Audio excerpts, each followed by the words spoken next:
This channel's content is strictly for educational and informational purpose and does not endorse or promote any form of violence, harm, illegal activities, self-injuries and communal disharmony. সুমনদা, সময় এবং তারই সঙ্গে জায়গা এই নিয়ে প্রশ্ন উঠছে, কি বলবেন? ইতিমধ্যে কুণালদার বক্তব্য আপনি শুনলেন নিশ্চয়ই। উনি বলছেন যে উৎসবের মরশুমে এই জায়গায় কেন?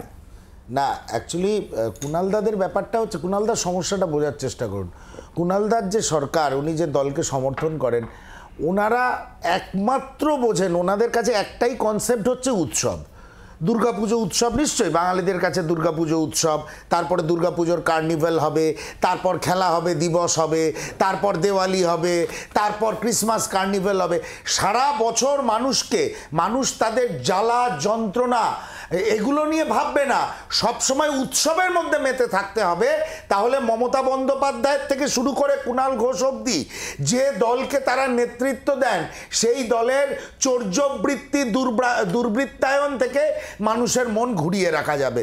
সব উৎসব হবে, যার যার মতন তারা উৎসব পালন করবেন।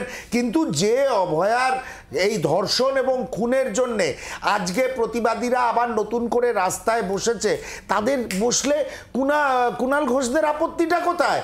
ওদের আপত্তিটা কোথায় জানেন? একটু হয়তো কোথাও কুণ্ঠা বোধ হচ্ছে, একটু লজ্জা হচ্ছে। এই যে সন্দীপ ঘোষ আর ওসি টালার জামিন হয়ে গেল, সন্দীপ ঘোষ এবং ওসি টালার যে জামিন হয়ে গেল, সেইটা ওনারা যে ম্যানিপুলেট করিয়েছেন, সেই জন্য ওনাদের সমস্যা। এটা গেল পয়েন্ট নাম্বার 1। পয়েন্ট নাম্বার 2 হচ্ছে, দেখুন জুনিয়র ডক্টররা এই দীর্ঘদিন ধরে আন্দোলন করছেন এবং সেই আন্দোলনে আমরা এই আন্দোলনের সবসময় আমরা সমর্থক। কিন্তু একটা জিনিস তো বুঝতে হবে, মমতা বন্দ্যোপাধ্যায় একজন রাজনীতিবিদ এবং মমতা বন্দ্যোপাধ্যায় সবসময় চেষ্টা করবেন আন্দোলনকে একটা প্রিম্যাচিওর এন্ডিং করিয়ে দিতে। আজকে ওনারা যে আন্দোলন করেছেন, একটুখানি থামাচ্ছি, কেন প্রিম্যাচিওর এন্ডিং এর কথা বলছেন আপনার কাছ থেকে আমরা জানার এবং বোঝার চেষ্টা করব। ইতিমধ্যে আমাদের সঙ্গে আলোচনায় অংশগ্রহণ করেছেন জুনিয়র চিকিৎসক অনিকেত মাহাতো। অনিকেত, স্বাগত জানাচ্ছি। আসবো আলোচনায়, প্রত্যেক অতিথির কাছে অনিকেতের সঙ্গেও কথা বলবো, কিন্তু তার আগে শুনে নেব, একটু আগেই সুমনদা বলছিলেন কুণাল ঘোষের মন্তব্য এবং বিচারের পরিপ্রেক্ষিতে উৎসব নিয়ে কথা বলছিলেন। কুণাল ঘোষ ঠিক কি বলেছেন শোনাবো। যারা অভয়া ইস্যুতে মানুষকে ভুল বোঝাচ্ছেন, আমরা বারবার বলছি যে এটা হচ্ছেটা কি। আপনারা বলেছেন সিবিআই চাই, আপনারা হাইকোর্ট থেকে সিবিআই এনেছেন, সিবিআই কলকাতা পুলিশের মান্যতা দিয়েছে গ্রেফতারিকে, তদন্তকে, এবং সিবিআইও তার নামে চার্জশিট দিয়েছে, চার্জ ফ্রেম হয়েছে।